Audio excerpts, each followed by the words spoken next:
Hello and welcome to episode 55 of the Paropod. You're here with your hosts, Mark and Owen. We're back at it again. Another week. We got a recommended film this week. Gojira. Godzilla in English, I suppose. Yeah, we're going to be talking about that later. You know, digging deep, climbing tall. You know, it's a pretty interesting film. It's a mad movie, isn't it? Yeah. It's not what you assume. Spoilers, but it's a mad movie. It's pretty out there, you know. Everyone knows it, but it's not what you expect. No. You know, and you'll find that out later on. Yeah, you gotta wait like about an hour. Or you can skip ahead, but don't do that. Yeah. Wait. There's so much interesting things going on right now. We got at least 2 movies that are interesting. I promise that. Yeah, got a few zombie movies, few consuming movies. Absolutely, a few allegories, a few parables, social parables. You know, we're digging deep again. Back to our roots. I haven't done this in quite a while, to be fair. Yeah, plus this is a very focused team. There's a real team running through this. Even in terms of what's like the outlier, which is Zombie 2. It's still related. It's still related because it's following on from last week. This is a video nasty.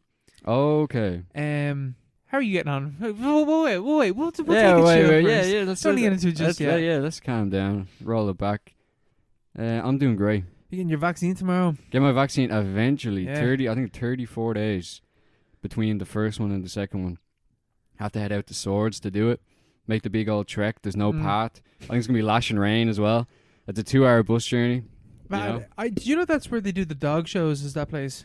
Yeah. I didn't realize that. The National Show Centre, yeah. Because I was like looking around or whatever, and then there was like, I've been there 3 times now. Yeah, same, yeah. Well, I will be tomorrow, yeah. And like, only the last time was I looking around, I was like, why has this place got loads of like ads for like dog biscuits and shit?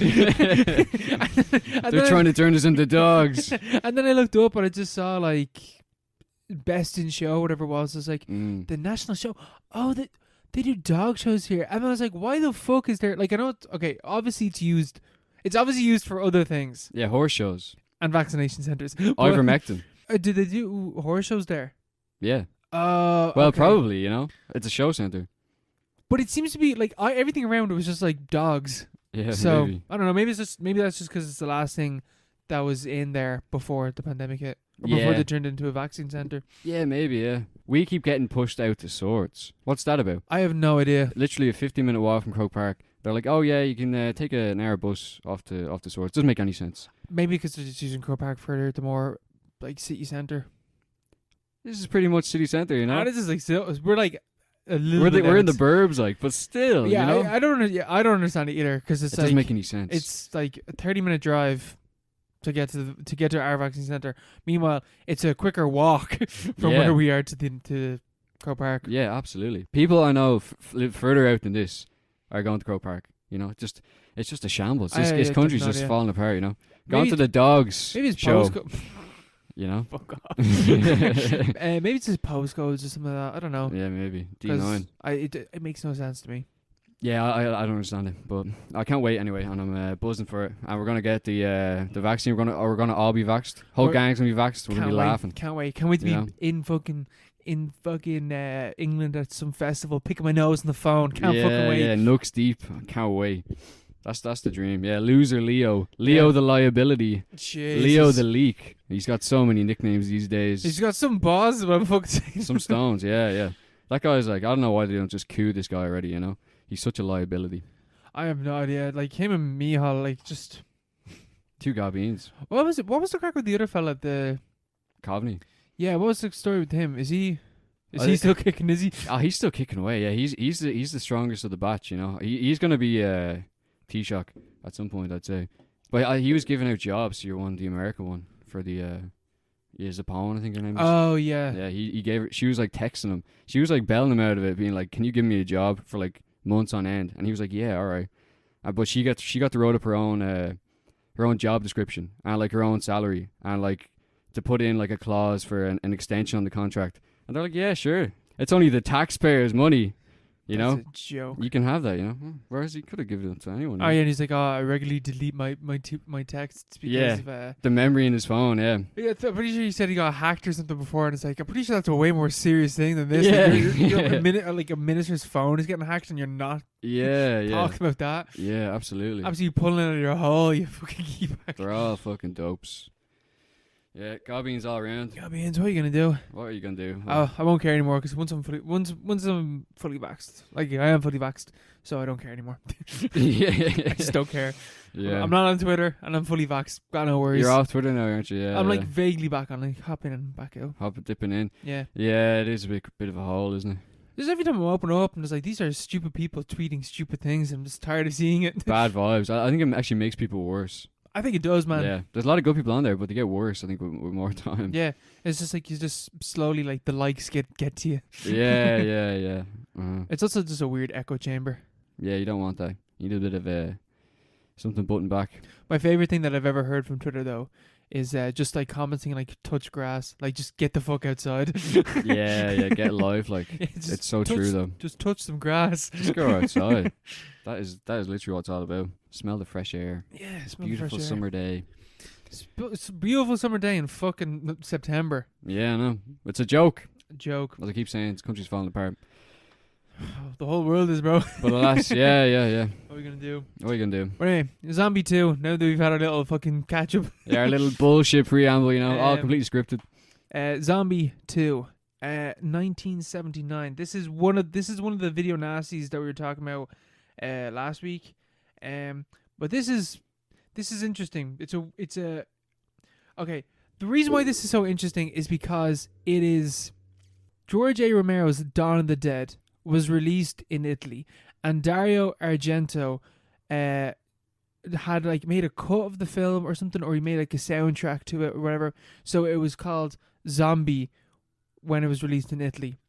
Then during like the video nasty area, like exploitation movies and stuff like that, I can't remember the director of Zombie 2 just named his film Zombie 2 because people would go to the film in Italy thinking that it's the sequel to Dawn of the Dead. King move, really. We should do that. So this film has like 4 different names. It's called Zombie 2, or it's called Zombie, or it's called Zombie Flesh Eaters. Often cited as like one of the best zombie movies of all time. This Zombie 2? Yeah. Is it? Yeah, it's cited as. It's not. Like, it's okay. really, like, I don't know. Like, I feel like maybe part of my problem might be that this film is so hyped up because, like, I heard about this film years ago when, like, looking up, like, when I was really into watching zombie films. I was like, oh, this is, like, one of the best zombie films of all time. And it does have moments. Like, it has crazy cool moments. A zombie fights a shark in this movie. How? The zombie's in the water, and they're, like, in the Bahamas or something. I don't understand how. Now, to be honest, one of my problems with this film is that the story makes fucking no sense for the most part until like a semblance of a plot is formed, and it's racist. Italians in the 70s. Obviously, it's gonna voodoo, man. Let me tell you, voodoo from native people that live on islands off America. They're the ones that are gonna cause zombies.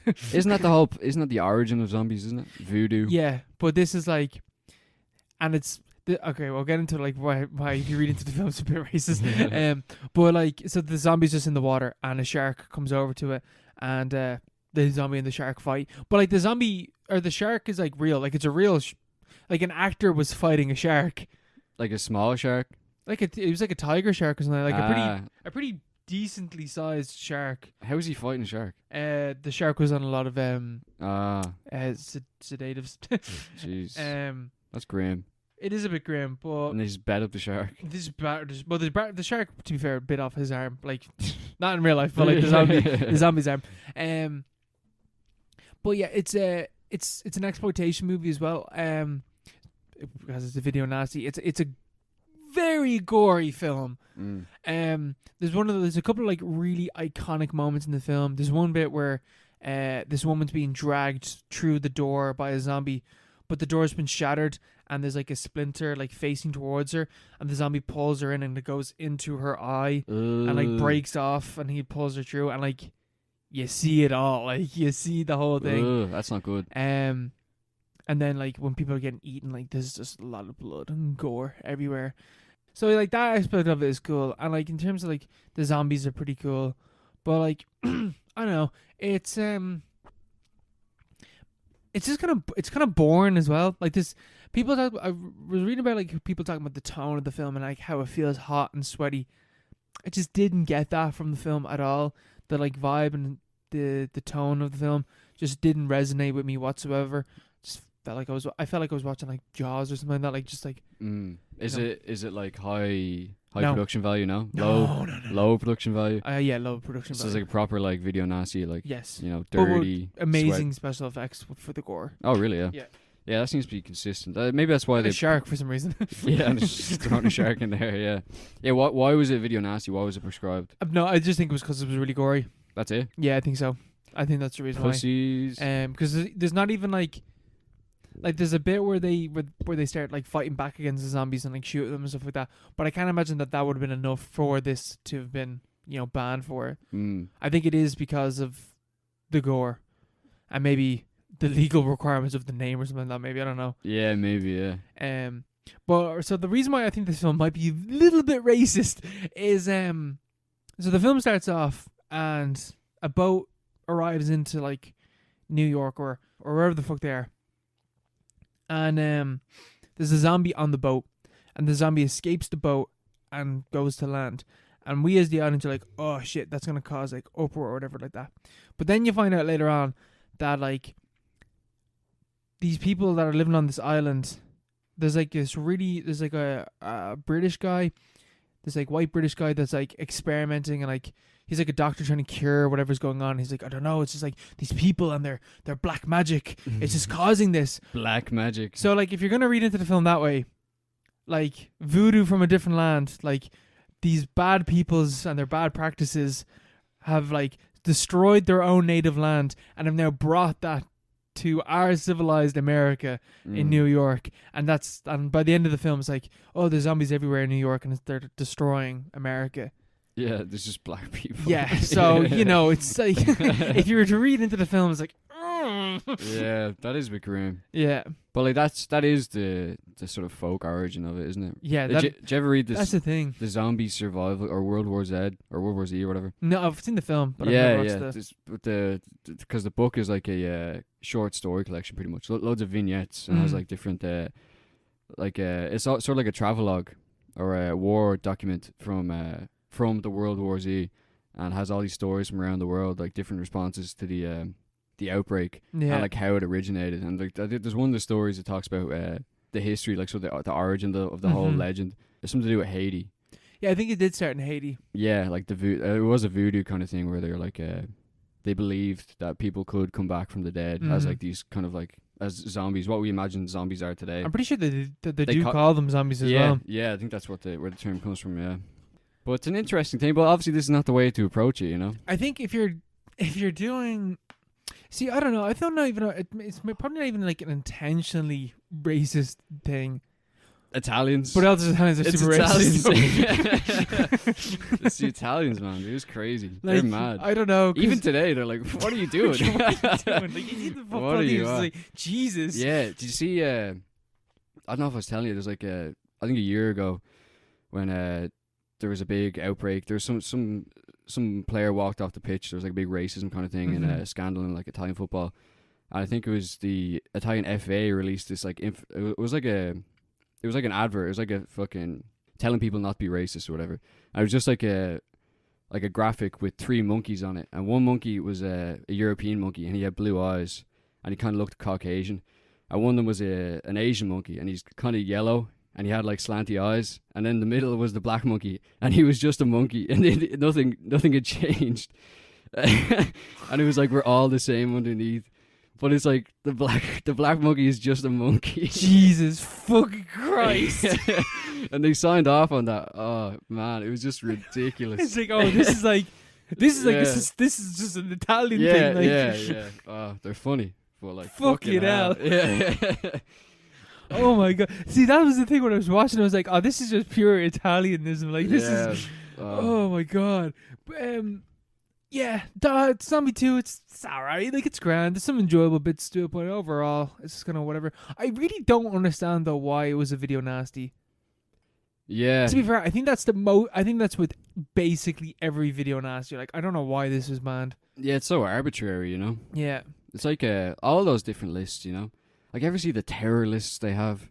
The terrorist lists, like, half them, like, they're all terrorist organizations, but, like, it's so inconsistent, you know? Yeah. And it's just like one guy was like, oh, I read about this in, like, the news or whatever, or someone told me about this, let's put it on the list. It's not as if, like, they actually combed through all the different, like, the video nasties. They're just like, oh, that's a bad, like, I heard that was terrible, you know? I heard that was really, you know, morally degrading and stuff like that. They're just making it up. Yeah. Pure making it up, I think. Pure making it up on the spot. Like, pulling out their hole. I think it's just a gore thing with the video nasties. Yeah, I think so, Excuse yeah. me. Because that was the whole thing with Jamie Bulger. Because his... Man, I was reading up on that after last week. Yeah, because that was really, like... That was, like, that's a really fucked up story. Yeah, because they, you know, that was very, I don't know, gory isn't the right word, but, like, what they did was, like, pretty fucked up. Yeah. So they connected that.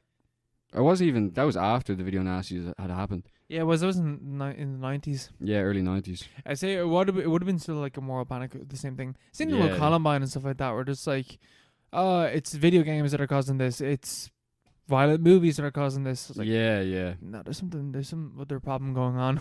Yeah, just, yes. Especially when the people are that, like, those two, like, Kids. those two fellas were like 11 and 12, I think, or something like that. They're only kids, yeah. Like, there's something seriously fucking wrong. They're all out now as well. One of them is still back. He went back to prison. Because he's a pedo or something. He had child abuse images. I don't know if it was like sexual or physical stuff, but he had child abuse on his thing or Yeah. whatever.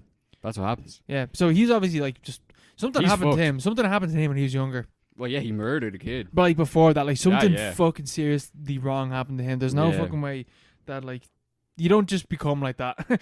Yeah, fact, you know. Fucked up. Yeah. Even like the fact that but that shit. Sorry, even the fact that shit still goes on though. Like you see, I say that now. Actually, well, I guess like Joker. Like you heard things about Joker, but like this Yeah. is such a dangerous movie. He's gonna inspire people. Yeah, that was so ridiculous when that came out. Complete You know, fucking bollocks. Like the way, like I remember the cinema where your man shot it up for Dark Knight Rises, they refused to show it, but which is completely understandable, Fair. obviously. But like people are like, oh, yeah, this is Joker would create another Aurora shooting or whatever. It's like that's just a movie. Like I think I've heard before that there's something about like that story that it's like it isn't actually that he dressed up as the Joker. I can't remember what it is, but that's not actually like what happened. yeah, he just dressed up like a crazy guy. I think. Yeah, it wasn't that he dressed up as a Joker. He just like I think he just had like ginger hair. Yeah. No, yeah, he dyed his hair and he had like black eyes and stuff. Yeah. Well, what he didn't. The only way he looked like the Joker is he had colored hair. That's it. And he just showed up to the Dark Knight, the Dark Knight Rises, which was one of the biggest grossing films at the time. So like you know, I think that's The connection was made. But I yeah, think he walked in with like colored hair, but he had like a fucking tactical armor and all. yeah. And like AKs. Like the Joker. Don't remember the Joker doing that in the Dark Knight, you know? Don't remember that. Hey. Yeah. But like, even like, do you think that like Joker would have gotten that reaction if it wasn't for that shooting?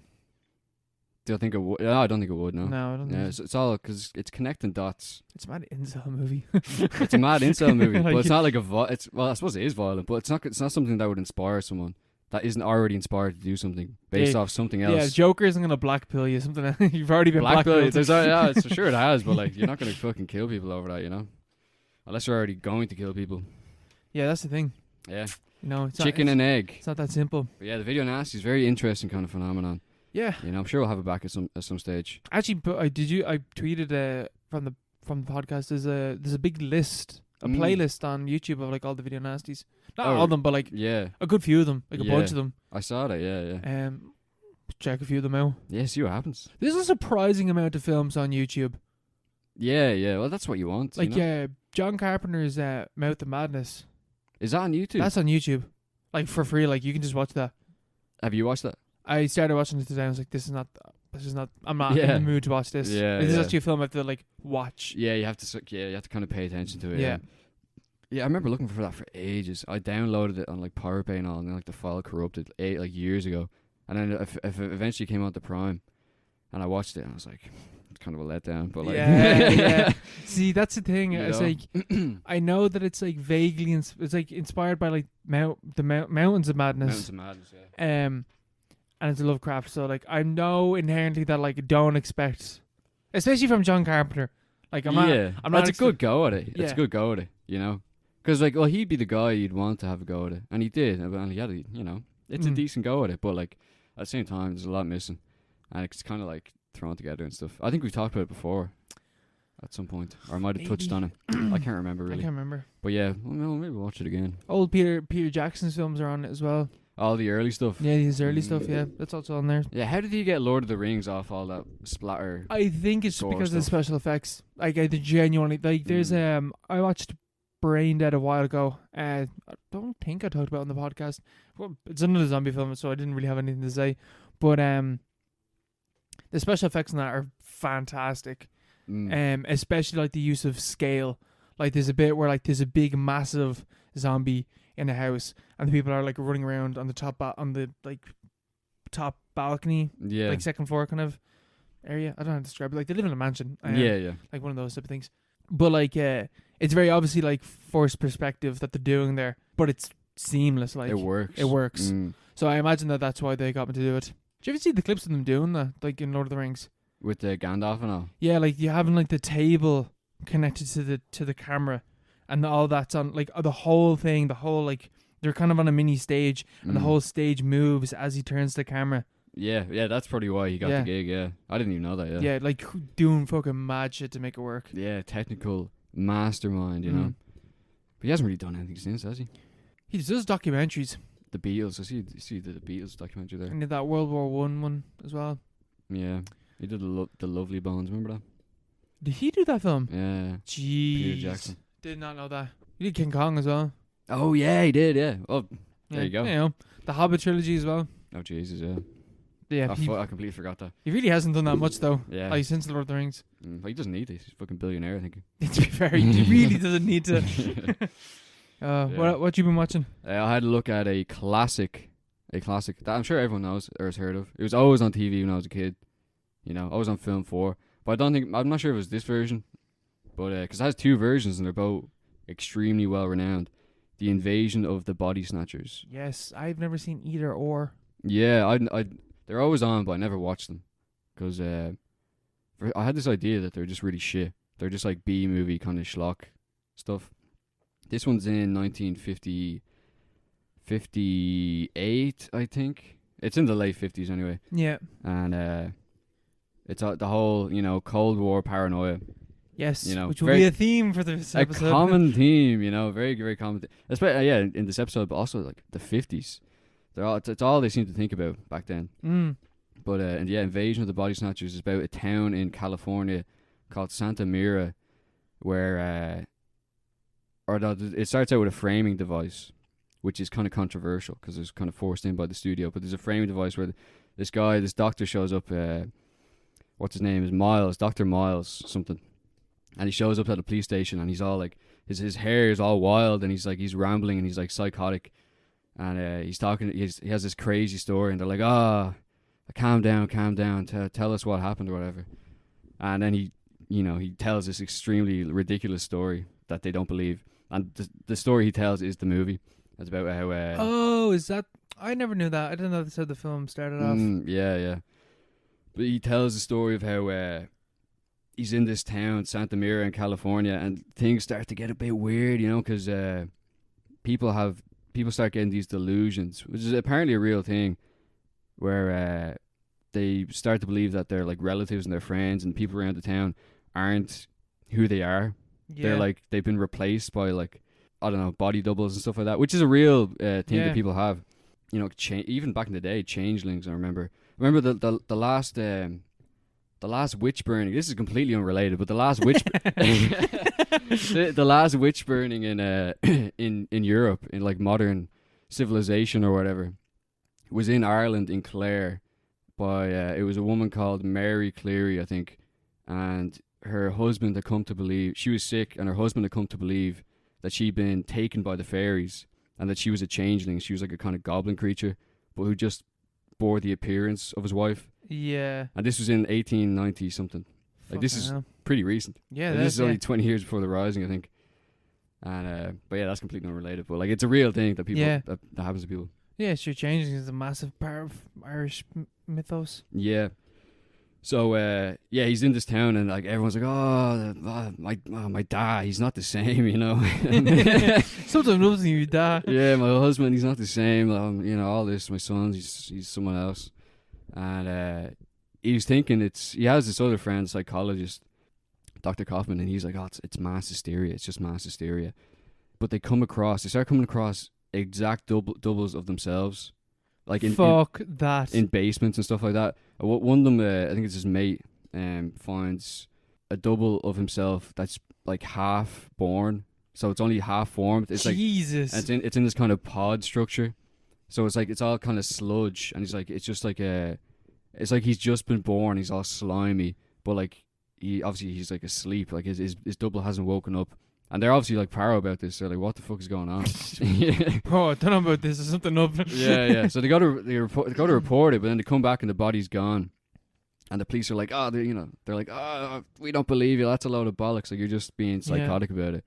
And it's basically an allegory, for how people the paranoia of the era, how people sort of started to suspect their neighbor and like their family members, and just random people on the street of being commies, yeah, dirty fucking commies. That's the thing with the framing device, because the original intention of the film, because it's framed in a way. You have that original scene at the start where he's this psychotic kind of like rambling madman, and they calm him down. He tells the story, and by the end of the story, it sort of loops back in, and he's back at he's escaped from Santa Mira, and he's in the next town over, and everything's happened, and like he's exposed the aliens and stuff like that, and they're like, "Oh, calm down. It's all over now." And they call the FBI. And that's, like, the state will step in and help you. Yeah. As long as you blow the whistle, that's, from what I understand about the 70s or 80s remake, that's not... It ends way grimmer. It's just, like, the way that the remake ends is just, like, hopeless. Yeah, because that's the thing. Because if you remove those two sort of... the bookend... sort of like the frame device, it's just this story, just this conventional story, like sci-fi story, where the town sort of collapses into this crazy paranoia, and the whole thing is your double takes over when you fall asleep. So the big thing in it is don't fall asleep, like don't be complacent. Fucking hell. This is so blatantly like about. Yeah, it's about McCarthyism. Yeah, the original intention was. It's about how people suspect each other of being communists. Was this made with that intention? Yeah, it wasn't made, like deliberately. It was done that way. It wasn't made with any intention, but that would have been the preferred reading. Yes, that is the obvious reading that we take away from it now. Yeah, because even the writer himself was like, because people said, "Oh, this is about how this is about communism." Like the people in the pods, the doubles, they're all communists. Like they're all the same. But the writer was like, no, that's not it at all. That's only how you sort of perceive it when you put the framing device on it. But the way it works out in the end is everyone eventually gets taken over by the doubles, except for our main character Miles, and he's running out of town, and he's just like he's in a panic or whatever. And he's just found out that his love interest is also a double, and like she has no emotion, and like she's like an alien or whatever. She's one of them. And he's on the road out of town, and he's just like yelling at the cars going by. He's like they've already won. It's over. You're next. Yeah. You're next. And it fades to black, and then you have this end sequence which doesn't really fit in. Yes, because it's part of it ties into the first part. That's where the remake ends. The remake ends, and you're like you're next, and that's how the remake ends. Yeah. It's a way better ending. Yeah, because it's way more serious, way more like I don't know. Multifaceted, because it's not just like the FBI will help us. See, that's the thing. Like when you read it, if you read it as like a communist reading or whatever, like or even if you don't, how do you excuse the FBI shit? It's like, we'll just call in the state, and the state will take charge. Yeah, because you just got to blow the whistle, and then the lads will step in. Like these commies, they're all around us. But I think it was the sort of there wasn't really an intention the way it was originally written, but it's clearly kind of goes into that, especially with the writers in Hollywood around the time. Yeah, that's the thing. Like they're being targeted by McCarthy and all that stuff. Yeah. And you have like the blacklist and stuff like that. Who's that really famous one that did On the Waterfront? I don't know. Can't remember his name, but he was one of the most famous examples. Yeah, a lot of people got hit, and they had like people like what's his name, Ezra something. That's the one, Ezra something. Yeah, he's the one. Was he not? He's the one. He was the whistleblower. He was. Gave names. He's the one that gave the other side. That's what I mean. He gave names. He gave names. Yeah, I remember he got like an honorary Oscar. Yeah, but and no one stood up. Yeah. Everyone just like sat down, like clapped. And they panned over to Robert De Niro and like Martin Scorsese, and just like fucking bulldogs chewing a wasp. You know, they weren't happy at all. But that was the thing with the like it makes Elia Kazan. Oh, Elia Kazan. Kazan, yeah, that's him.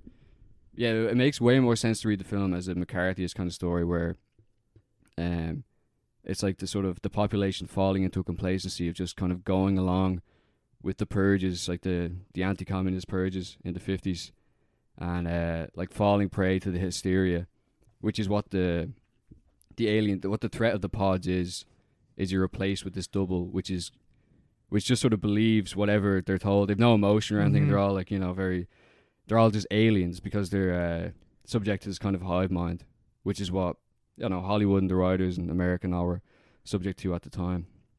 So it's an interesting film. It is like with all these films, especially I think Godzilla is the only one on the ones that we're talking about which intentionally did talk about what it's read as being. Like, it was very intentionally doing that. Yeah. I'm pretty sure Godzilla says it in the film. I'm fairly certain it does. Yeah, one of the lines. But the other films, like Invasion of the Body-snatchers and we'll get into it now, The Blob.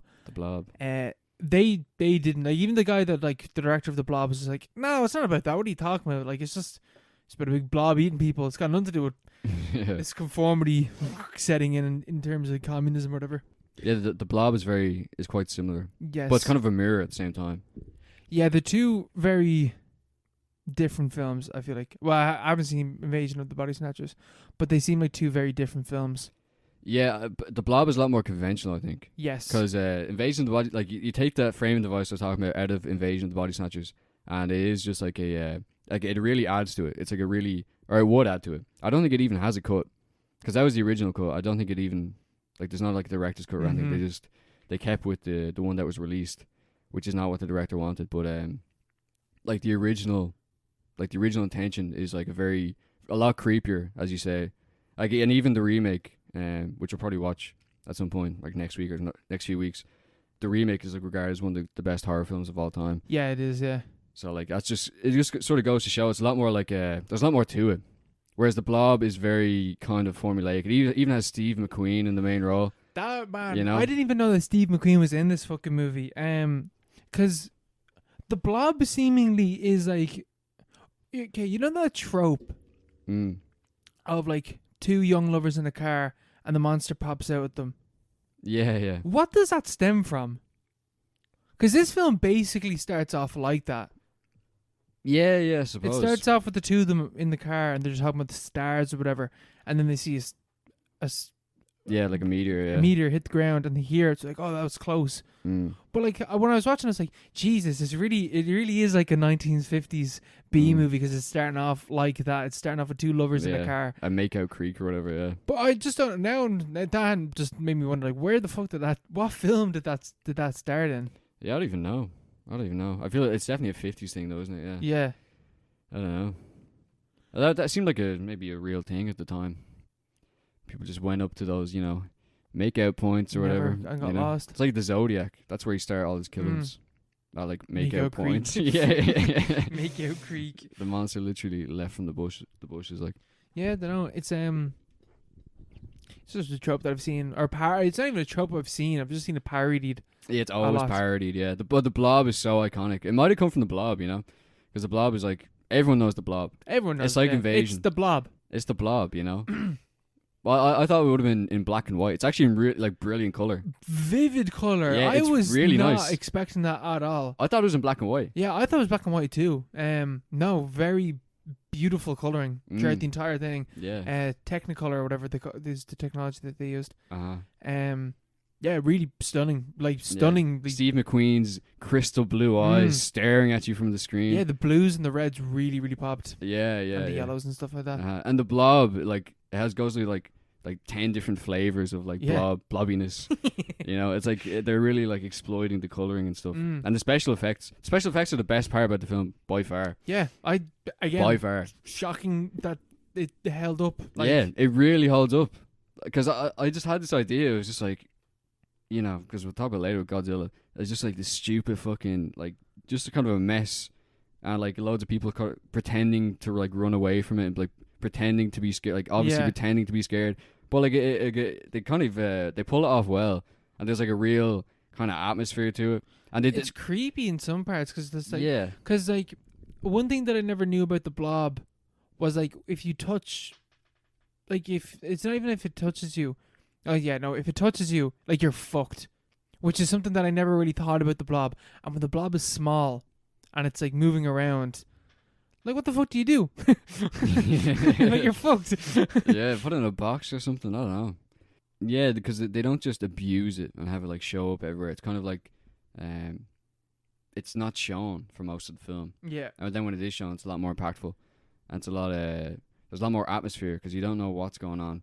For a while, I thought the blob was like possessing people as well, you know? Oh, I don't. Yeah, well, I can see why if you've heard about like the red reading of it and stuff like that. Yeah. Yeah, because there's a whole communist reading. Okay, right. The communist reading in this is a lot of fucking bollocks because it's like because I understand why there is a reading for it, but you have to take the film in a very obtuse way and not because like the reason why it's read as being like an allegory for communism is that it's a big red blob that consumes people, and that is the only subtext in the film. Like there's no lines or anything about like that it could the menace that could be read into that way. It is literally just because it's a big red ball that consumes people. Yeah. Well, there's not much else to it, really, you know. Oh, there really isn't. Like how else would you read it, really? But at least with like the invasion of the Body-snatchers, like there's stuff there. Yeah. Like in exactly. this, there isn't much to support the reading. At least what I was trying to find. Like I was trying to find stuff, and it was literally just because it's a big red blob. Yeah, and it has like American icon Steve McQueen. Yeah, and like he kind of steals the show because everyone else is pretty bad at acting. Jesus fucking Christ, are they? Yeah. Most of the other actors is really bad. Like it's pretty well made, and it looks nice. But like he's there stealing the show, and then you have the blob, and those are the two main things you take away from it. So you have like fucking Mr. America versus big red amorphous blob. Yeah. It's like what is it? What could this be about? What is this? What is this movie? What does it mean? And it's made in the 50s. It's about communism and capitalism and stuff. Communism versus freedom. Yeah. Because you have at the end, at the end. Well, the end is that seems like a big kind of like coded kind of hint to the audience. Like the way they neutralize the blob. Because the blob freeze it. Yeah, they freeze it. That was something that I was thinking about. Yeah, because he literally goes to the sheriff. It's not dead, is it? Just frozen. And the sheriff was like, yeah, there's some things you can't kill. And it's like almost like he turns to look at the camera, you know? Yeah. I just felt like that was like a really kind of like the Cold War. Yeah. He freezes the blob. I thought that was but that was the only thing I noticed. I think I actually did take a note of that. I think I did take a note of like the fact that they freeze the blob. But like some of the notes that I was taking off was like trying to like read into it was the idea of like the rightful youth fighting the red monster but not getting any support from like the police or the authorities, like when I don't know, because like the thing is that like an American movie wouldn't even view itself if they were going with a reading like that. An American film wouldn't have the authorities or anything like not believe in people about the fear of communism. But it's kind of like the way it's like inviting the viewer to be ever vigilant. Like you can't even trust. Yeah. Like there's always gonna be bad eggs even within the because there's always like that double. Like there's Dave the sheriff. He was like that's a weird thing about the police. Sorry, keep going. Oh yeah, there's one that's like that is like doubts them but like has faith in them. Yeah. And there's one that just hates them. he was a very strange character. The one who hates him. Because it was just like, oh, I was in the war. Yeah. He's like, the kids hate me. I think they heard about me in the war. I don't know. It's like, what did you do in the war? Yeah, I don't know. I don't know what that was about. I don't know what he was talking about. What it was. I thought he was possessed by the Blob. I can understand why now. Yeah, I thought half the characters were possessed by the Blob. They're just bad actors. Yeah, they're just bad actors. Yeah, like that's. Because this is like one of the this is like the first super successful B movie. Oh really? Yeah. This is the first one to do it. Mm. This is like, I'm pretty sure this is the first like midnight movie. Oh right, yeah. Which makes sense. But Yeah. it isn't really scary. I can't imagine people. Did people find this scary back in the day? I don't know.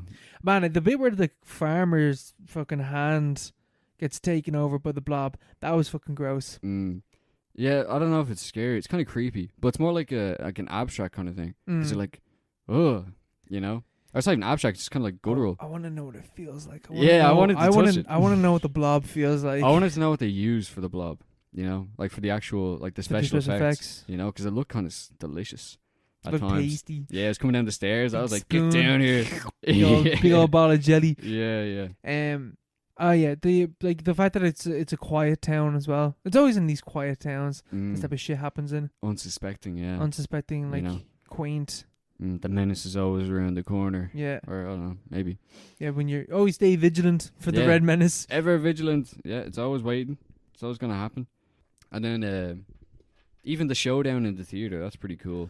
That was like, there has to be something there. Yeah, like there now. absolutely. Now they're actually talking about it a bit more. Like I was taking a note of that as well. The fact that the place where the Blob kills the most amount of people is a theater, is a cinema. Yeah. Is true media. Yeah, the spectacular force. Yeah. You know?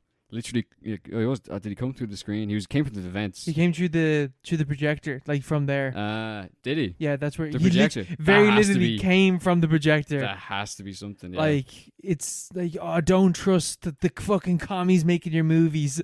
yeah, because this was around the time in 1959. Yeah. Yeah.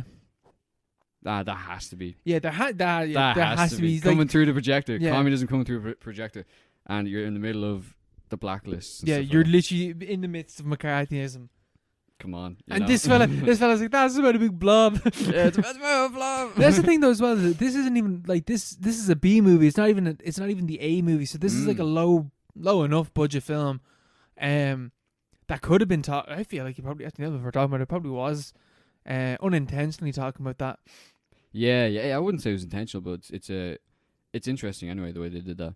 Like as soon as I saw the theater, I was like, there's got to be something happening there. You know? Yeah, it's leaning forward. Like, I've seen Gremlins.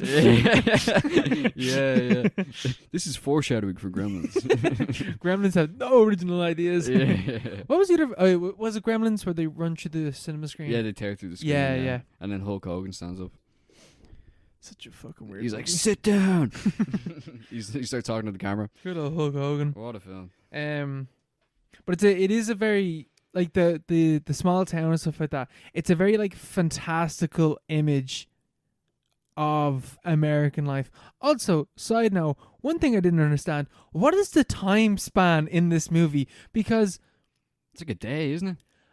It doesn't make any sense like as a day, though. Like, it's always night during this film. Yeah. Like, because like, when they're at Lover's Lane or whatever, right?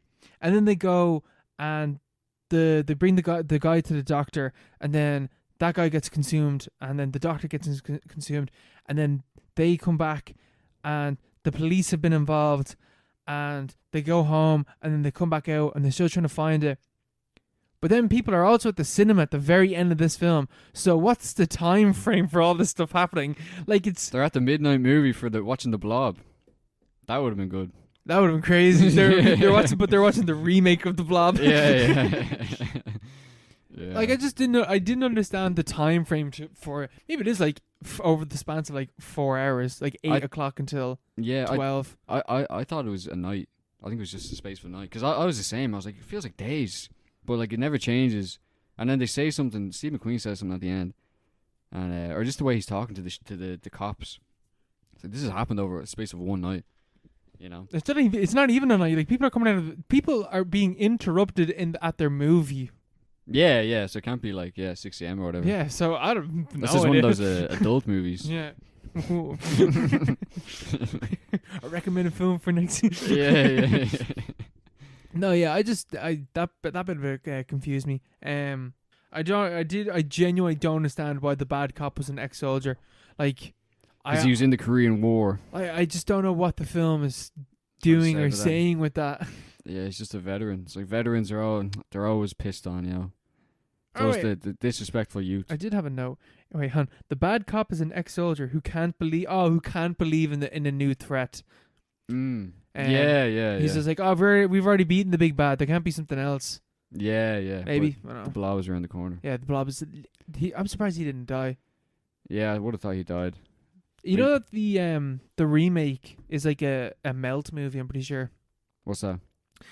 Bodies dissolving slowly. Oh, really? Yeah. We have to watch that. We have to watch a remake. Well, I don't know if the Blob counts as a melt movie. Melt movies are. I think melt movies are like a slow dissolving of a body. What are melt movies? They're a very, very specific subgenre of horror. Yeah. There's only a few examples of them. What's one? I think there's one called Melt Man. I think there is something called something like that, or Mr. Melt. Yeah. But like I've seen like a shot of it or whatever, and it's like this little girl and she screams, and then it cuts to this guy, and his face is like his eyes are fucking hanging out of their sockets, and his face is like slowly melting, but he's still alive. Yeah. That's grim. Is it realistic, or is it like Indiana Jones kind of stuff? No, it's like pretty well done makeup, like, and it's throughout an entire film. It's like The Fly. But he slowly turns into liquid. Yeah. Sure, wouldn't The Fly count? Kind of melts. But yeah, no, we should watch The Blob. We should watch both. We should watch Invasion of the Body-snatchers and The Blob. Absolutely. You know? Although the other thing is that Invasion of the Body-snatchers is like nearly 2 hours long, so they've added a bunch of stuff into it. Oh, really? I could have used a bit of stuff, you know? Because I think the one that you watched is 80 minutes. Oh, yeah, it's mad short. That's why I picked it. To be fair, The Blob is also mad short. Blob is only like... Yeah, it's like an hour and 36 or something. Yeah, so... Yeah. Decent picks. Lovely short films this week. Lovely short films this week. Yeah. Even fucking Godzilla was what we got on to now. But we're going to go for a break first. See you in 2 minutes. And now on to our recommended film of the fortnight. Godzilla 1954. I don't really feel like I need to do this intro into the film, but we're gonna do it anyway. We'll do it anyway because this is a new thing that we do. Japan is thrown into a panic after several ships explode and are sunk near Oda Island. That's probably how you pronounce that. But anyway, an expedition to the island led by paleontologist Professor Kyohi Yamane soon discovers something more devastating than imagined in the form of a 50-meter tall monster whom the natives call Gojira. Now the monster begins a rampage that threatens to not only destroy Japan, but the rest of the world. Oh shit. Iconic. Like, one of the most iconic films of all time. Absolutely, yeah. Huge. Everywhere, you know? A cultural touchstone, you know, from the 50s. Everyone's heard about Godzilla. Mm-hmm. Multiple, I think, how many films does he have? He has like 80 films or something. He has, something like 40 films, 45 films, something fucking ludicrous like that. But not many people have seen it. Yeah. Well, that's because it's hard to find. It's hard to find. Hard to find. Yeah. I don't know why this night, I don't understand. Or maybe it's something to do with the fucking... Because you think that people would want to watch this. Yeah, the original. You think that, isn't this sort of regarded as the best? This is regarded as the best, like, the Godzilla best, yeah. Like, you know, it's like Batman, you know? If everyone's seen the best Batman film, everyone's seen The Dark Knight or whatever. But why is this film so hard to find? It's actually so hard to find. It's like, and there's so many places online that have it, but they don't have English subs, and you're like, what is this? Yeah, why are you showing for like this very tiny percentage of people in Japan who you haven't seen it and like want to see it and like want to pirate it online? That's like, what's the audience? What's your demographic? It's on fucking Japanese Netflix. No subtitles though, but it's on Japanese Netflix. Yeah, exactly. They want to watch it, like exactly. So who the fuck is it? I have no idea. Yeah. And you don't want to watch the American dub of it because it's a completely different cut. Yeah, Godzilla King of the Monsters. Yes. Because they completely changed it around. Because it didn't release in America, I don't think, for 2 years after it was made. And they re-released it. Or no, they just cut it down and added in an American subplot, is it? Yeah, an American journalist going through the film. Yeah, so it's about this American, so the people could relate to it. Because who can relate to Japanese people, Yeah, you know? these weird farm people. These aliens, yeah. And America never changed. yeah, and they released it there, and obviously it became huge, but it's not the same film that was released in Japan. It's a completely different film. So first note I got the opening title roar. Holy fucking shit! What a way to start your movie. Yeah, iconic stuff. Like scary, like genuinely is still scary. That fucking his roar at the start of the film during the opening title sequence is iconic and scary. Like you know you're coming in for a big old monster. Yeah, big old fella. This guy, he's big. He's big. He's definitely big. He's a big boy. Yeah, that's what struck me about the film. It's the fact that it's because we kind of imagine it as like an action film. We first. imagine it being the B movies that came out afterwards. Yeah. And it's kind of like something like Pacific Rim, which is obviously inspired by Godzilla and all that kind of Kaijus, yeah. But it's mainly an action film and like a thriller maybe. But this is like a horror film. Yeah, this is a horror. This is a depressing fucking movie. It's depressing. It's like scary in parts. And it's like really ominous. And even the roar, I don't know where they got that roar. It was I actually found out how. What's the origin story? They not a violin. What's a big violin? That's just the cello. The cello got two strings and just reef them together. It's just like it's like a bass and a high note just played off kilter. Basically, that's how they did the roar. Yeah. It's so cool, and it's still iconic. Like it was used and abused by several recent films, you know. Screonk or whatever it goes. Apparently he's been in Marvel movies as well, you know. Godzilla has been. He's had crossovers. He's been in Marvel. I think he's fought Batman and stuff. He's been everywhere. He obviously fought King Kong recently. How the fuck is Batman fighting Godzilla? Don't know, like, what is this bullshit? It says it here. It says that he fought Shield, Marvel Shield.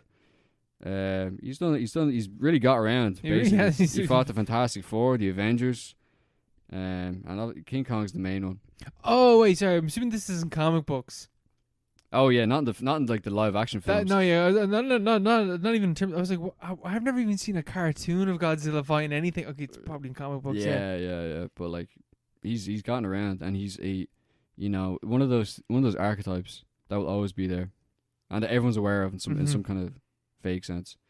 But yeah, this film really lives up to it. You know, it's really cool, even in posterity. It's a really cool origin story for like the legend that follows on, but also stands on its own really well. Yeah, it's really weird watching it now, and like watching the original one that is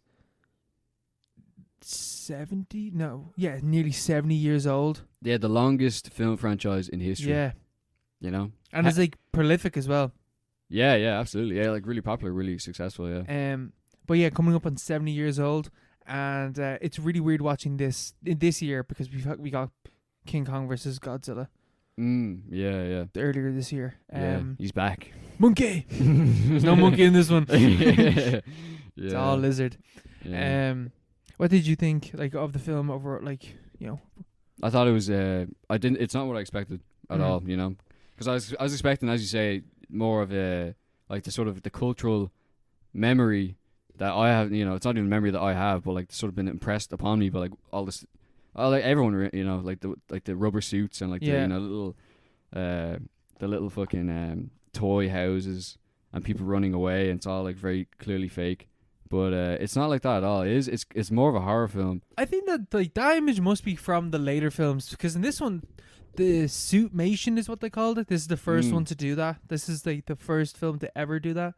It's done really, really well. Yeah, it looks really good. Like, it looks believable. Yeah, even the shots, like detail shots, it doesn't look like a guy in a suit.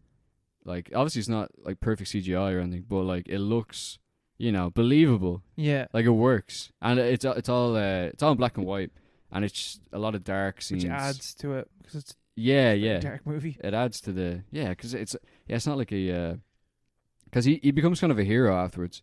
I'm not entirely sure about the whole mythos behind it, but Godzilla is usually seen as like the hero. Yeah, I think that's like in later films. Yeah. I remember that was a big complaint about, I think, one of the recent films, that he wasn't, or even because I remember seeing the 2014 one, and he kind of like he saves the day at the end. I was like, what's that about? I thought he was evil. I've always assumed that the big monster would be evil, but it's like no, God, he's Earth's greatest savior or whatever. Yeah. It's like, isn't that the first? Because like, okay, we'll just get into it now. It's like, in the first one, is he not meant to be an allegory for nuclear annihilation? Yeah, I thought he was the bomb, but he's also like something else. He's like the Earth reacting against it. Yes. Because the whole thing is it's made really explicit in this film that he's a dinosaur. He's like an anachronism that's left over, like a living fossil. He's just like lived in like some layer of the Earth that we have never explored. Yeah, that's somehow still alive, and he's from like the Triassic or the Jurassic period. He's 50 million years old. Yeah, he's 50 million years old. He's 50 feet tall, and he's been living in like Tokyo Bay for millennia. And the only way he's like it's kind of like the way we know about Godzilla is like the people of Tokyo like are vaguely aware of him, but like haven't seen him for real. Same way we hadn't seen him for real till we watched this film, really, But like they're aware of him in like a really like a folk kind of way. Yeah, he's because it's like the old guy knows, like the old crazy dude that's on the island is like, it's Godzilla. Godzilla's the one that's destroying all these ships. And everyone's like, what the fuck? It's like, shut up, old man. What are you talking about? Godzilla? What is this going on about? Yeah. Like, you weirdo. But because like the opening of the film, I'm pretty sure it's the opening of the film, is like a ship. It starts off like pretty immediately with this like Navy ship that's like a fishing ship, whatever the fuck it is, getting attacked by Godzilla. And it's like a flash of white and like they're gone. And it's like, oh, it's like a nuke. But I found out afterwards that happened to a ship. They were like testing nukes off some island, and the ship was believed to have been in the safe area, but the explosion was way bigger than they thought it was going to be, and those fuckers got raided on with radiation. Yeah, imagine that. They suffered radiation poisoning and died soon afterwards. Jeez. Imagine but that's what the start of this film is based off of. Like, it's all like, that's why the film is so dark and depressing, because everything it's talking about happened less than 10 years ago from the release of the film. Yeah, the balls on the Japanese to make a film about nuclear annihilation 9 years after being nuclearly annihilated. Yeah. It's like, what? Like, the people that made this film saw the destruction that the nukes had caused. Yeah. There's even when he's first around, or the first sightings or whatever, like people have seen him, but like he's not shown, and there's only reports. There's only like it's kind of like hearsay, word of mouth kind of stuff, and it gets back to like I don't know, whatever, the fucking people in Tokyo, and they're like, what the fuck, like we haven't heard this at all. But it kind of reminded me of the way what was it, Hiroshima?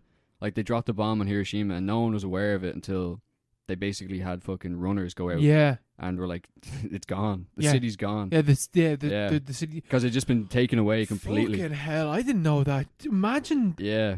The entire city's just gone. Like. But imagine being a runner where you've heard, like, imagine hearing, like, the city got attacked, and then you rock up to where the city was, and it's not there anymore. It's gone, yeah. Fucking hell. Yeah, because they were like trying to contact them and they wouldn't reply. And they're like, oh, something's up here. And they're like, it's just gone. Like, I did not know. That's a really scary thought. Like, imagine imagine hearing like, oh, something happened down in Cork, and you go down to Cork and Cork's gone. Like, yeah, it's just gone. It's just gone. Would that be that bad?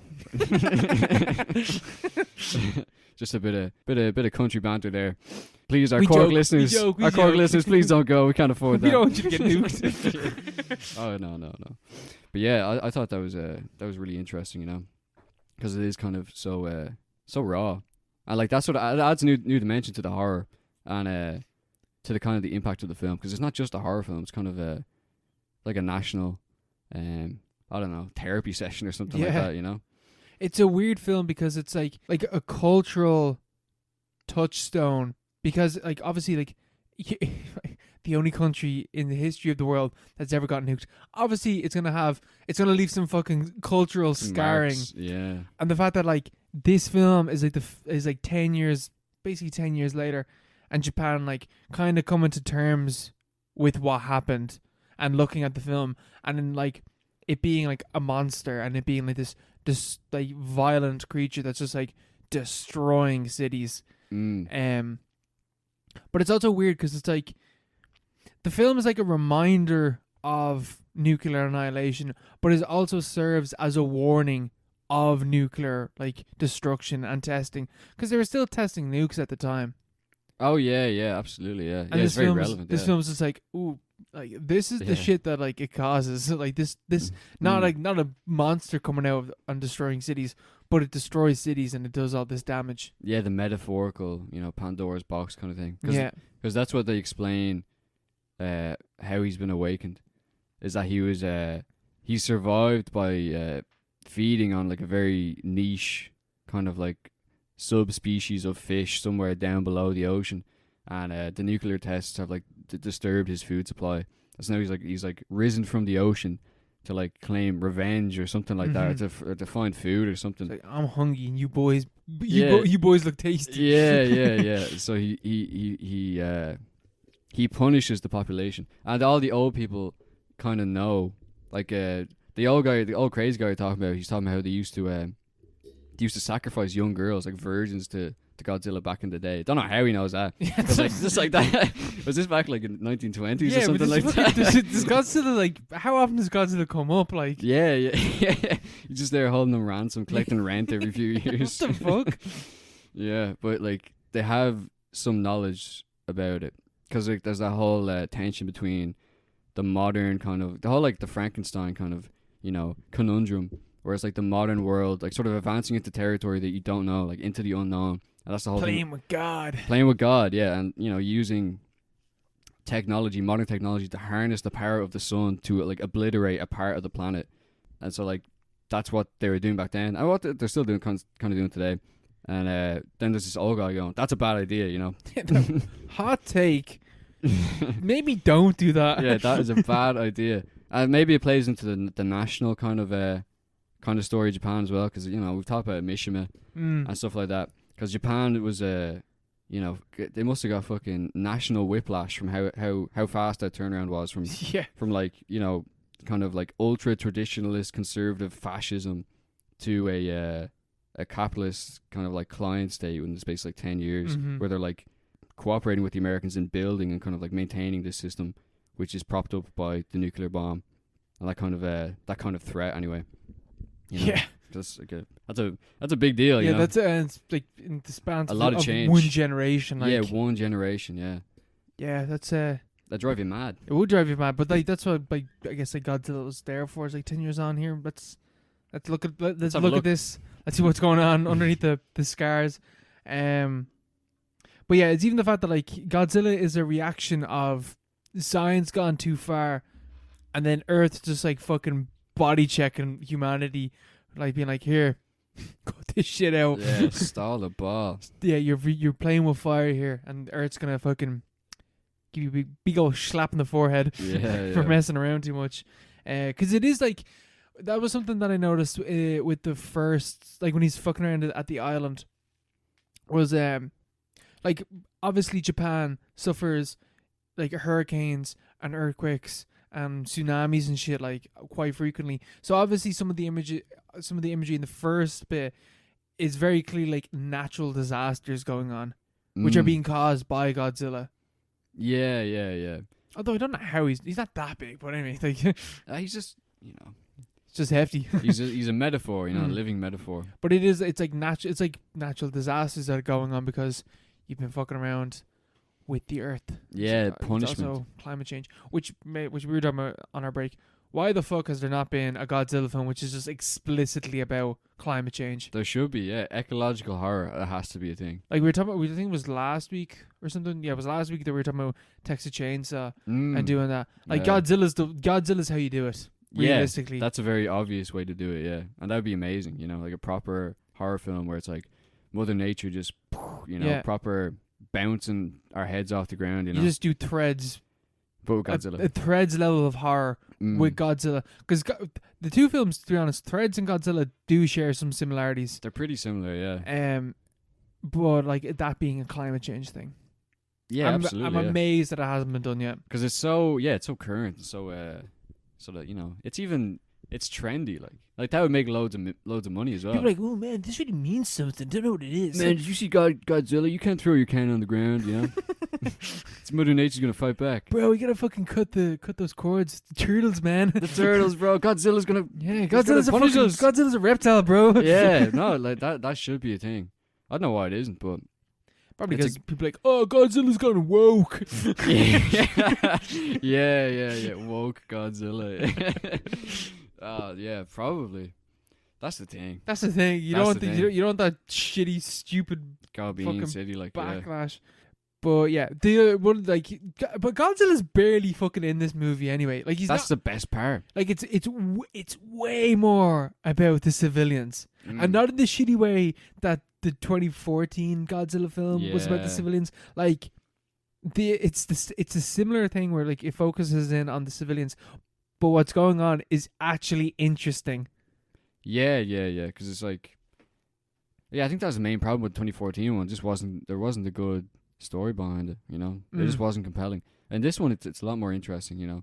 Maybe because it does have that nuclear overtones. Yeah, and it's a lot simpler as well. Yeah, it's like what, 3 characters, pretty much. Yeah, 3 or 4 characters. 3-4 main characters, and like that's really all you follow.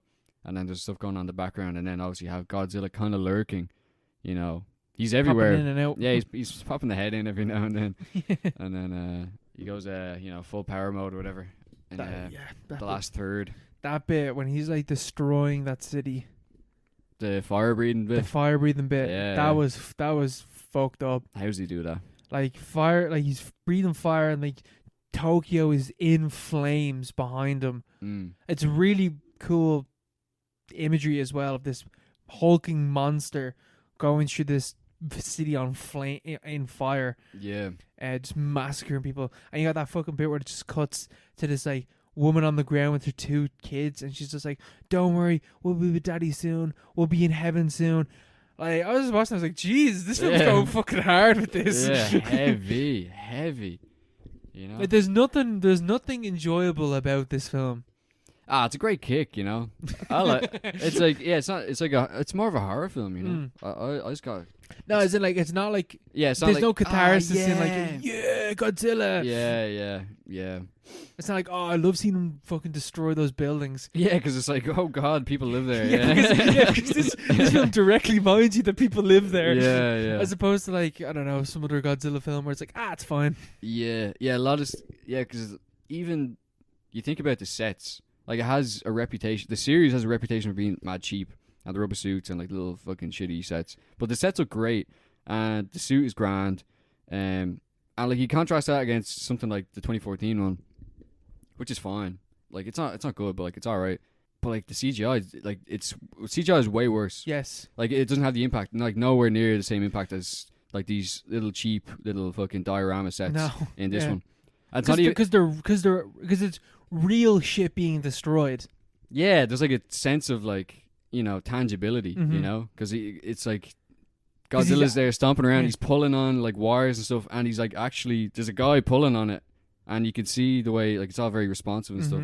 Whereas like in like modern films, it's just grey, like loud noises and like just things blowing apart. It's just like clearly it just doesn't have the same impact. No, and it's not even like in a condescending way. It's like, oh, it's not as bad. It's just better. It's just way better. It is just better because like again, he's like, it's a guy in a suit that's actually destroying a tiny set. So it's like physical things are being destroyed. That's some catharsis right there. And you know, I think as well because of that fact, because it is like real sets, a lot of the shots are from ground level.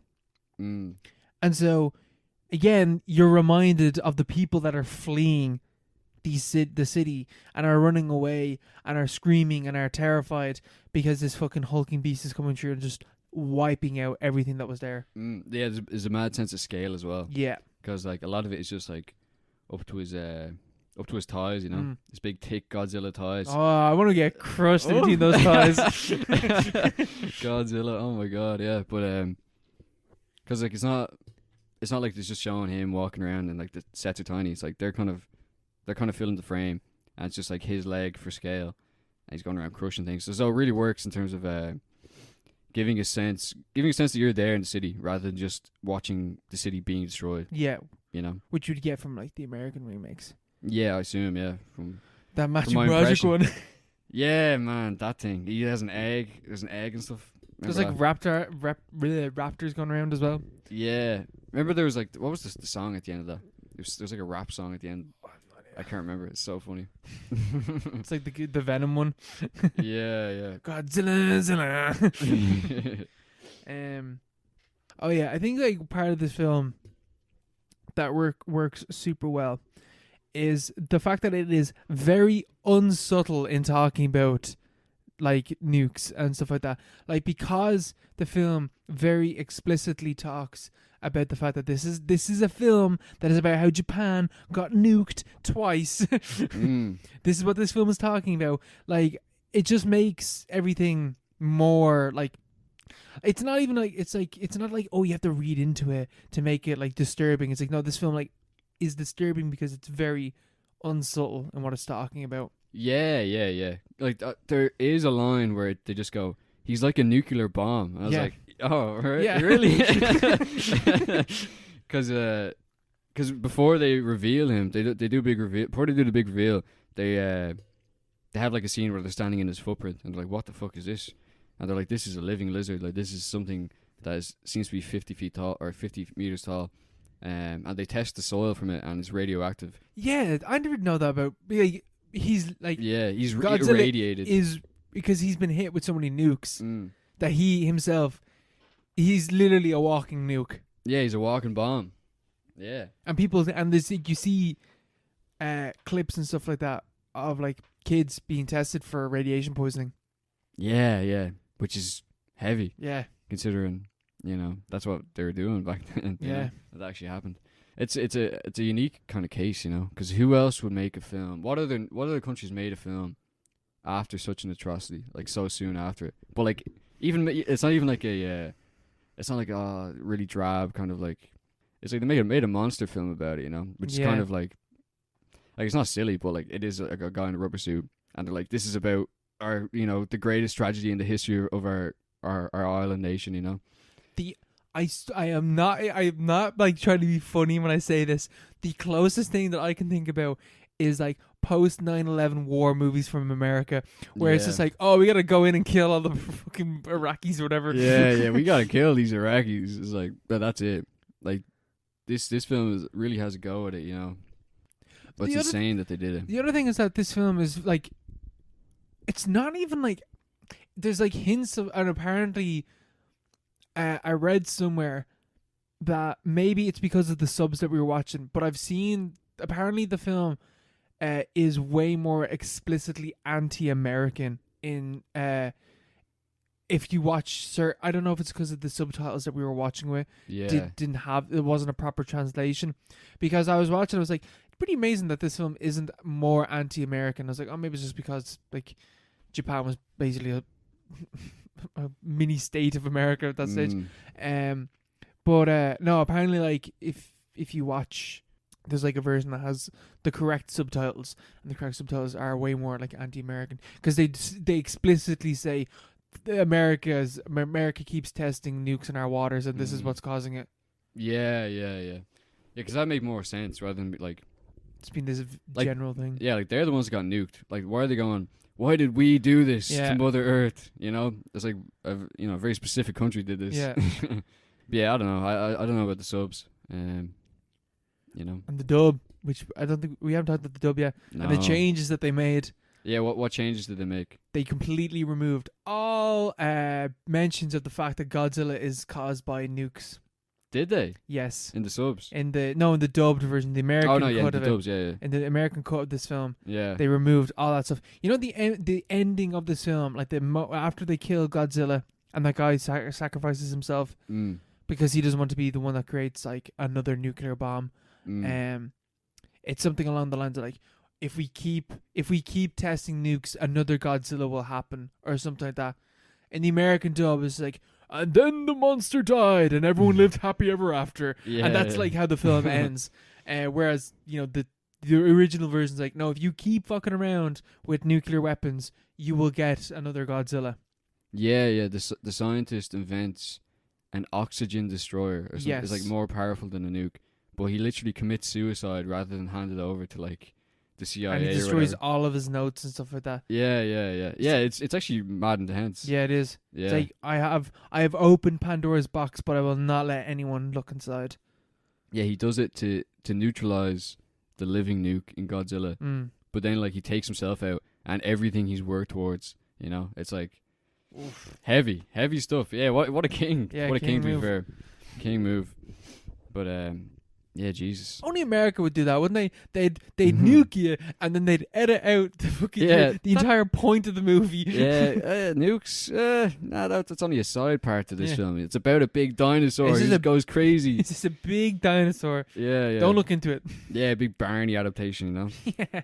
But yeah, there's even a scene in the film where Godzilla's going ham at Tokyo, and it's kind of lingered on because they sort of lingered on it for a bit, and it made me think about it. He goes after the radio tower, like the nexus, like the fucking the center of communication, and all the while he's being filmed by like these cameramen, and like these journalists are like standing on the radio tower, and they're filming like their own deaths. Yes. And like filming the you know, Godzilla coming towards him, and then he just tears it. Like, it's not even like they escape. He just breaks it in two, and they all die. And you get a camera shot of like a camera falling down as well. Like you get for one of their perspectives of falling off.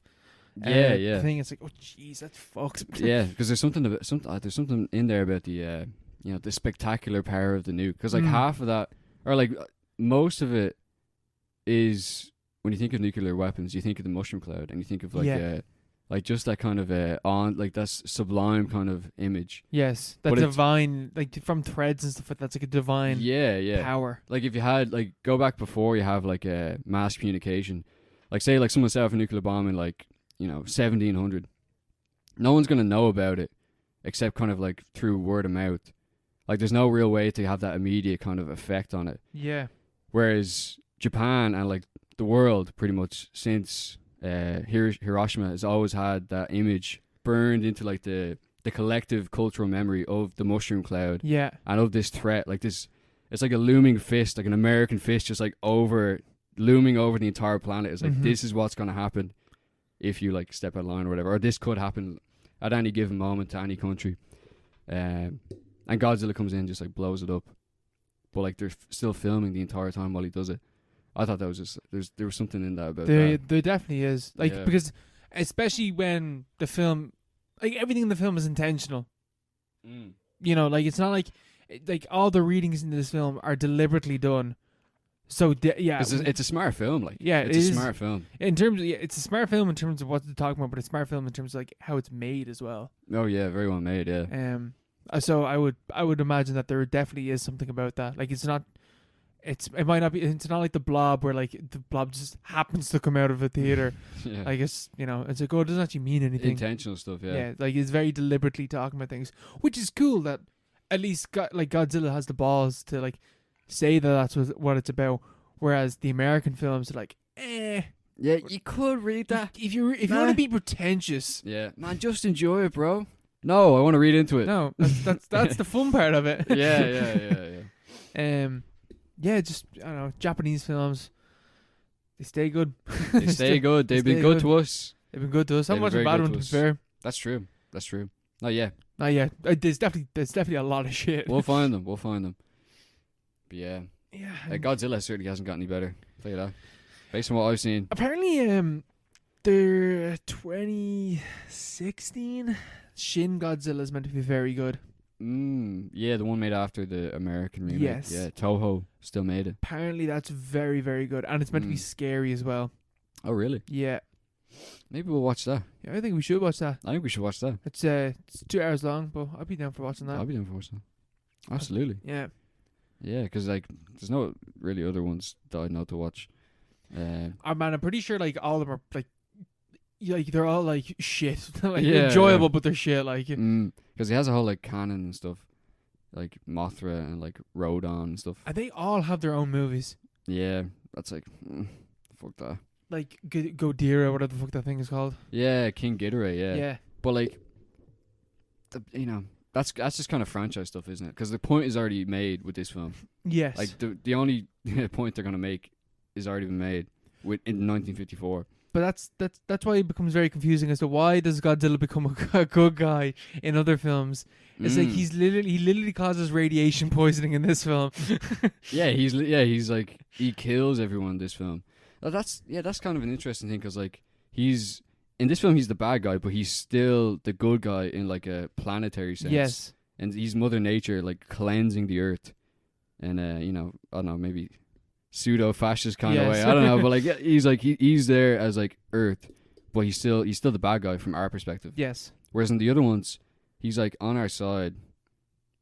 I think like against monsters. But I think the monsters come from like space and stuff like that. So it's like yeah, he's Earth's hero, like saving us from outside forces.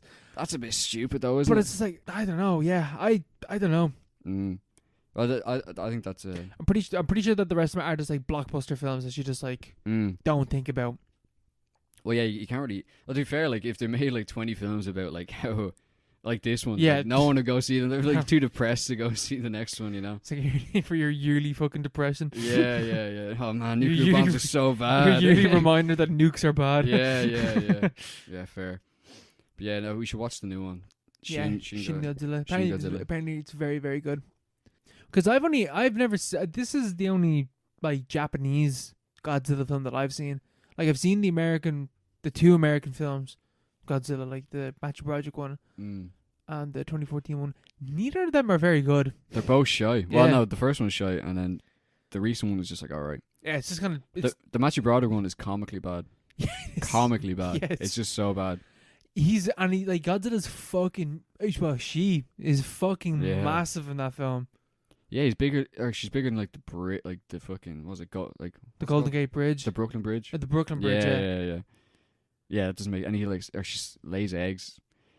I did that line. It's a she, Matthew Broderick. Yeah. It's just like, man, come on. Whereas, like, what are you trying to say here? Like, yeah. Wait, how did she get pregnant? I don't even know. I think it's asexual. Oh, okay. Somehow. Jesus. Just had to have eggs in it. Yeah, just to have that raptor scene. Yeah. I want to. God, that's not a good movie. I do want to watch it though. Maybe we should watch that as well. Wait. No, I don't want to watch that. It'd be funny. Wait, 1998. Yeah, Roland Emmerich. He did that. Remember him? Roland Emmerich. He did all those Day After Tomorrow and stuff. Yes. 2012. Remember 2012? I used to love 2012. Yeah. Oh my god. Yeah.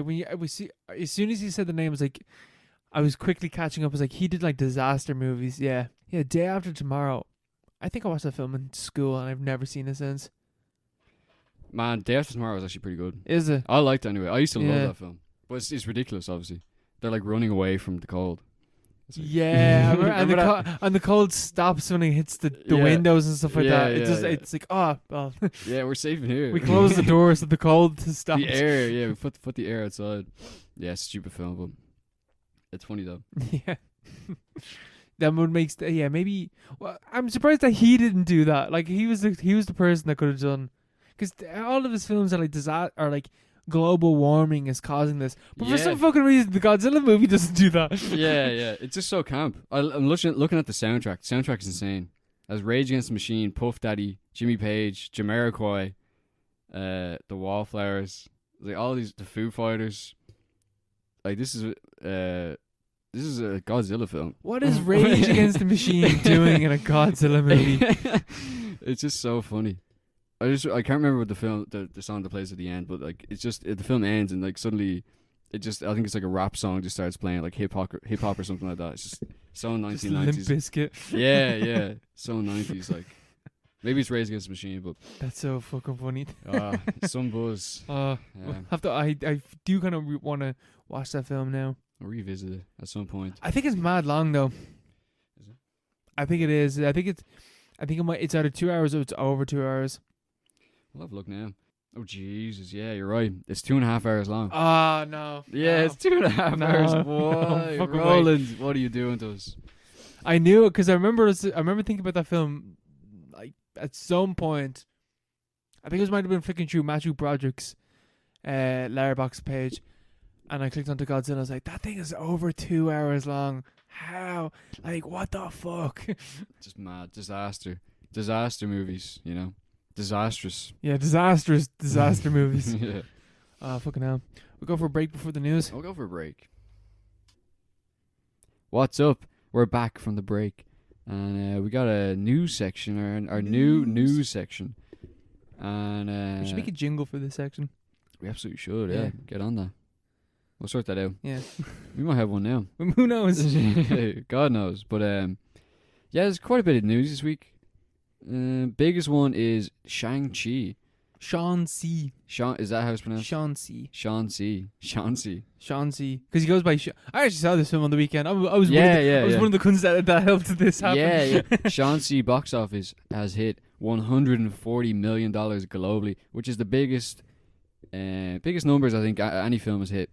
Any Western film anyway, since 2020. Mm. So that's pretty positive in Mhm. terms of the industry, you know, because we're so invested in the industry. Yeah.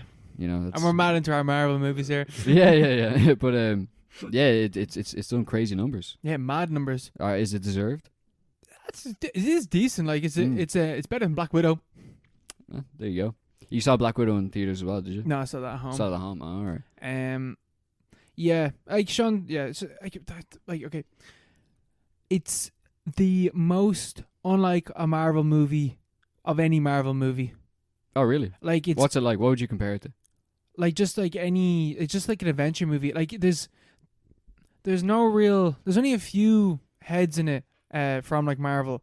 Like there's Doctor Strange's buddy. I don't know what his name is. He's in it, and then there's post-credit scenes where other Marvel characters like spoilers if you care. Hulk shows up in the post-credit scene. Yeah. But it's not even Hulk. It's just Bruce Banner. Oh, right. Yeah. So, like there's not like, it really doesn't feel like a Marvel film at all. It's very self-contained, and in that way I enjoyed it for that aspect but I also there's a moment in the film where Awkwafina's character that I go and choose somewhere, and there's like a monster, and I turned to Isabel in the cinema. I was like, why doesn't she react to like seeing a monster? And she looks at me and she goes like, because she lives in the MCU. And I was like, oh yeah, shit, yeah. I completely forgot that it was a Marvel film. So I was like, why the fuck is she not reacting to seeing this massive monster? Then I remembered, oh yeah, this is the world where half of the population just went and disappeared. Like, seeing a monster isn't that big of a deal. Like, you've seen them around. Yeah, things are pretty crazy. Yeah, at the like moment, you know that gods exist. yeah, it's kind of escalating. Yeah. I wonder how you're gonna deal with that. You know, get the because I haven't been keyed into it now for a while, but you know, will they just go like pure adventure kind of fantasy stuff, or will like they try to ground it back to like retain some stakes, or I don't know. They're gonna do more multiverse stuff. Yeah, that's a good gimmick though. That's where that's a good gimmick. That's where it's gonna head. Yeah, that'd be interesting. Because I didn't know that I saw this like TikTok about it. There's a thing called the Secret Wars in the comics, but the Secret Wars is a multiverse war. Oh, okay, yeah. So that might be what they're heading towards. A war across universes. Yeah, because Christian Bale is going to be in the new Thor movie. Can't remember the name of the character that he's going to be playing, like Drax the Butcher, whatever the fuck. It's not going to Drax, but you know, it's some name, the Butcher, whatever. And in the comics, the way that Thor beats him is that there's 3 Thors. So maybe in that there's going to be multiple Thors to help him out to beat this one. Isn't Natalie Portman Thor? Or did I just make that up? Isabel said something like that. Yeah. Because I said Isabel's like, they need multiple Thors, and Isabel said there's already 2. So I'm guessing, yeah, it must be Natalie Portman. Yeah, probably. There's already 2. Yeah. Need 3 Thors. Yeah, it's gonna get mad. It's gonna get mad. Because you could do because from this, like your man was like, this is pure fan speculation, but he was like, you can, and Disney now own X-Men. You can have it so that the X-Men show up, and that just be a different dimension. Shit. Yeah, that could work.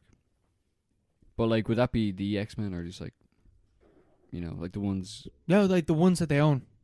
Yeah, but like the actors. Oh yeah, why not? Yeah, they should do that. Yeah. They should definitely do that. Yeah, that'd be gas. That'd be gas. Imagine fucking after Logan and Hugh Jackman comes back again. Hugh Jackman comes back again for like an MCU. This is pure fan speculation, but it could be done. But it's interesting because like there wasn't something like one of the producers or something, one of the heads of Marvel called like Shang-Chi like an experiment, and it's just like, why is the Asian character one the experiment? Yeah. That's probably for China. Now, to be fair, it's unlike any other Marvel film. So maybe he meant in that terms. Probably not though. Sure, they want the Chinese books, you know, because like they don't do that well in China, do they? Really? I have no idea. I think they're all trying to break into that. Because remember we went through the Chinese films for or what was it, the highest grossing films of 2019 or 2020? Yeah, they're all Chinese. They're all Chinese, but we've never heard of them. Yeah. But like at the same time, it's like it's the same with the Disney and stuff. Like they can't really break into that market because it's controlled obviously by the government. So they're like, you can't come in here. Yeah, get out. So it's handier if they have something that would be that's like just like a less sort of tied into the I don't know the baggage of whatever Marvel has in China. Maybe Shang-Chi or was it Shang-Chi? Shang-Chi is more sort of going off on its own into that kind of direction, that kind of market. Maybe that's their strategy.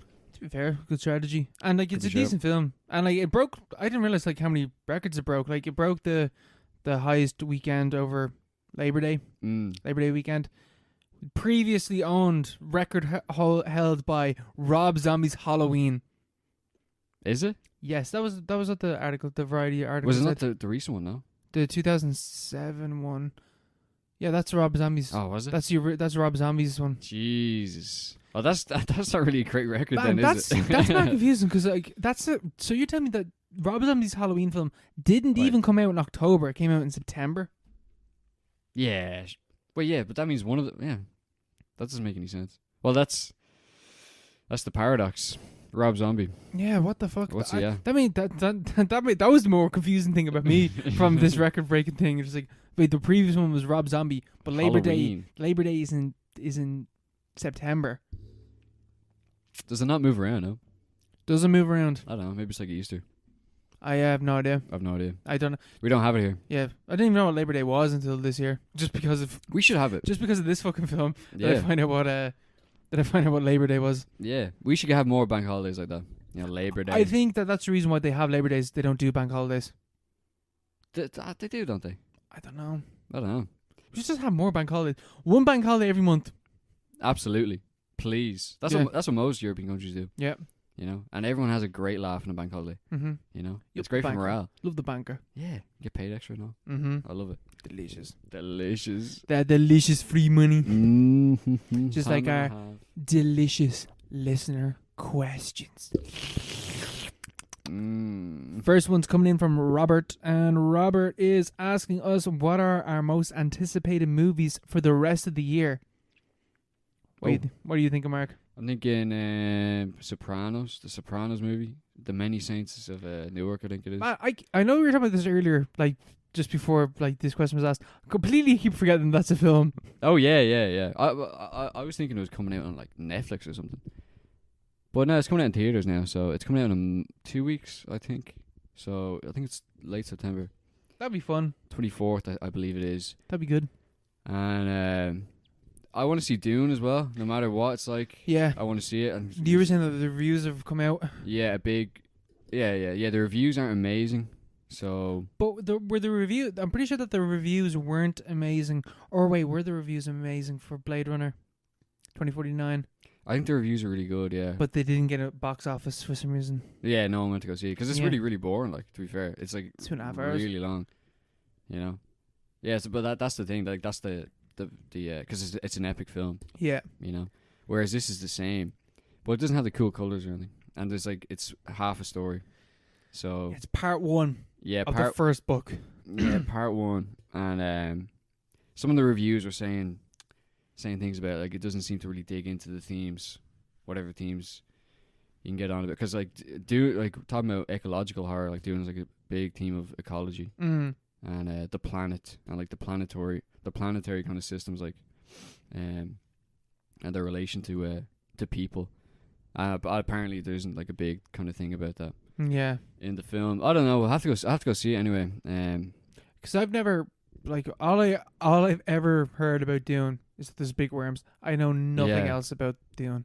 Yeah, I don't know the basic stuff, like the basic outline, and seen bits of the Lynch one, but like that one wasn't good. Yeah. Like notoriously not good. Notoriously not good. Yeah, but I think it's hard to adapt. It's the problem. But like there's also a problem with like doing it in 2 films, where you don't even have a guarantee of making the second film because a pandemic hit and now you've like no money. Yeah. And no one's gonna go see it. Realistically, no one went to go see Blade Runner when it was like out in cinemas as a big event movie. Yeah. Attached to a massive franchise that was hugely successful before. Legendary film.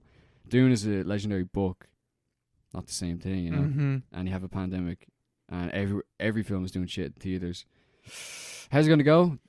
Tune in next month. Not well, I speculate. Well, all signs are pointing negatively. I think it's gonna flop. Yeah, I'd say so. And I was pretty surprised with Dune, the fact that they even got Denis Villeneuve, or however you pronounce his name, considering that Blade Runner flopped, and they're like, okay, we're gonna give you Dune, and you're gonna have a massive budget again. Yeah, it's something like 100 and... Oh, the budget's kind of smaller. Oh, is it? Yeah, like a little bit. I think it's like 150 mil or something. Oh, yeah. That's still pretty big, like. Yeah, I know. Yeah, big old... Shang-Chi's budget was 100 mil. Oh, was it? Yeah. But, Man, Marvel movies have terrible green screen. yeah, I haven't even know. I've only seen the fucking Black Widow thing. That looked fucking grim. The fucking... It's Jesus. Like, in Shang-Chi, like, there's fucking shots of them talking, like, in a, like... In a village, and like that, Jesus, they are literally just standing on a set, and you can see the outline of the green screen. You think That's that Marvel, so sad, like. you think that Marvel have that shit sorted? Yeah, they build their own towns, you know, Yeah. like have just to film films in. But alas, not, you know, it's just cheaper to use the green screen. Don't know where all that 100 mil goes, you know. I have no idea. Embezzled. Probably. Telling you that. But yeah, what are your most anticipated films? Despite the fact that it's definitely going to be shit, Texas Chainsaw. Yeah, that is a shout. I am wondering as to whether or not that film will actually come out this year. It will. You know, they'll be like, just get it out. Like, don't be dilly dallying around. Oh, I need more time to get the perfect edit. It's obviously not that good. Yeah, just put it out. Just get it out. Just get it out there. It's on Netflix. You know, direct to streaming. Let the people see it. And then we're going to be first in line. Yeah, we will. On our couches. See, opening weekend. yeah, opening weekend. Spider-Man. Spider-Man will be good, yeah. I can't wait to see Tobey Maguire back at it. You know? Yeah, I'm very, very much looking forward to that film. Yeah, that'd be good. Doc Ock, all the lads. It's going to be like the hype. It's going to be like CM Punk's return, but in movie form. Yeah. Spider-Man. Yeah, everyone's gonna want to go see it though. That's gonna be huge. Yeah, that film is gonna be massive. Yeah, it appeals to all different like you know maybe the younger generation these days wouldn't know about like Tobey Maguire and stuff because they like Tom Holland. They've Tom Holland and like Zendaya and all that stuff. And then there's like this weird, freaky kind of middle point where people are into Andrew Garfield Spider-Man. You know, the weirdos, the outsiders, and they all want to go see it as well. You know, so it's got the best for all the family. Mm-hmm. I'm like really looking forward to that film. Yeah, I already want to go see it. The film's gonna be very good. Is there what else is coming out this year? I can't really think of, like, I'm wondering about like Oscar season, because like I'm assuming that there's some films. Or is Batman coming out this year? That's next year, is it? Is it? Yeah, it probably is. Because there's only one trailer. Isn't it? I think it is only next year. Yeah. Oh, Halloween. Not from that trailer. I'm not looking for. I was looking forward to that film. But yeah, no, I'm still looking forward to it. But yeah, the trailer's pretty shit. I don't know how I forgot that though. Yeah. Halloween. French Dispatch. What do you mean that? The Wes Anderson one? No, it's gonna be wanky as fuck. Yeah. Yeah, the trailer looked like a parody. Even the cast, man, it's just like pure. It's the most Wes Anderson. It's gonna be the most Wes Anderson film that ever Wes Anderson. Yeah, yeah. And that some people will like that. I don't think I will. Eternals comes out this year. Is that this year? Yeah. Fuck, I did not The realize that. 5th of December. Yeah, I don't care about that film either. Yeah, neither. Belfast. That looks good, I but haven't seen that. it's also I'm pretty sure that's directed by Kenneth Branagh, which is not a good sign. Is he not alright, no? Nah, man. I don't think he's. I don't know why Kenneth Branagh is so like. I don't think Kenneth Branagh has done many good films. I don't think he has. I might have that wrong though. Irish film though. Yeah, well, I mean, you gotta support the boys. Yeah. Features music by Van Morrison. Uh-oh. The vaccine is alive. Yeah, Kenneth Branagh. Ghostbusters. Yep, I am correct in saying that Kenneth Branagh has not made a good movie. Well, Savage. he did. Actually, he did Thor. Oh, wait. Hold on a second. Home Sweet Home Alone. What's this? Home Sweet Home Alone. Oh, Jesus, not another one. Disney Plus original. Oh, no, not looking forward Cancer. That is AIDS in film form. to that. Another one. Another fucking Jesus, for fuck's sake. House of Gucci. That looks good. It does, yeah. That looks good. In the way Well, it fucking Adam it Driver. Adam Driver looks good anyway. yeah, yeah. And the way it kind of embraces is like it's scumbag kind of, you know, the fact that it's just like trashy kind of thing. Yeah, that could be good. Soggy Bottom. What is that? PTA. PTA's coming out with a film this year. Yeah, Soggy Bottom.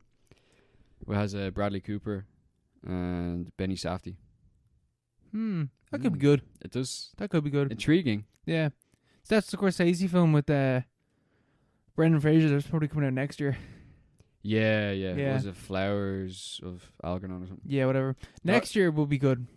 Diary of a Wimpy Kid. Animated. Another one.